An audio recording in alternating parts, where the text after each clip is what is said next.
terkait dengan masalah mushaf yang ada di handphone. Ya. Bagaimana hukumnya mushaf yang ada di handphone? Handphone itu ya hukumnya handphone. Ya. Di dalam handphone itu kan banyak program macam-macam. Ya.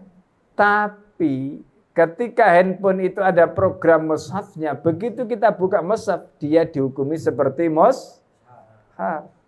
Makanya kalau dia dihukumi seperti mushaf, berarti ketika kita membaca, ketika kita menyentuh, berarti kita harus berwudu. Tapi kalau ditutup nih, tinggal aplikasinya dua, nggak ada mushafnya tadi.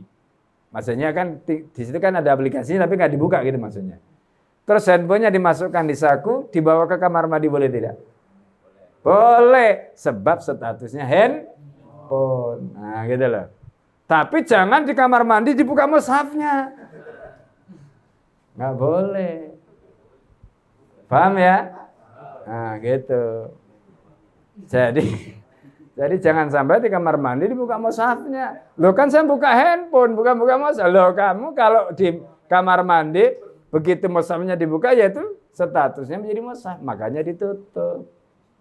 Gitu loh. Sama kalau ada misalnya, mohon maaf ya, mungkin ada ringtone-nya atau mungkin ada suara.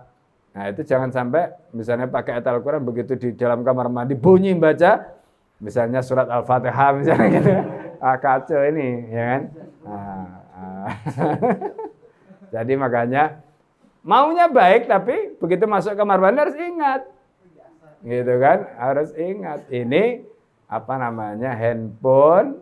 Ya begitu masuk kamar mandi kalau ada ringtone yang enggak begitu, itu nanti dihukuminya bacaan Al-Qur'an. Masa pantas bacaan Al-Qur'an di kamar mandi? Nah, itu. Jadi kita harus paham itu.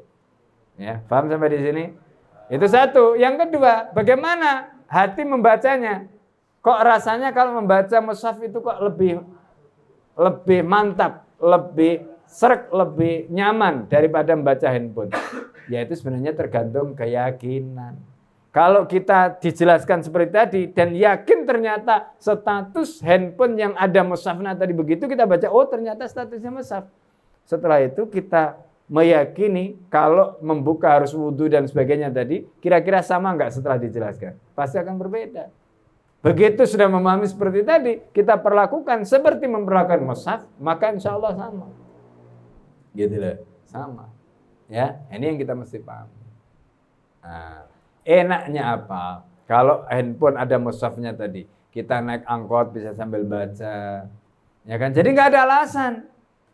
Waduh, nggak enak kemana-mana masa bawa Al-Quran.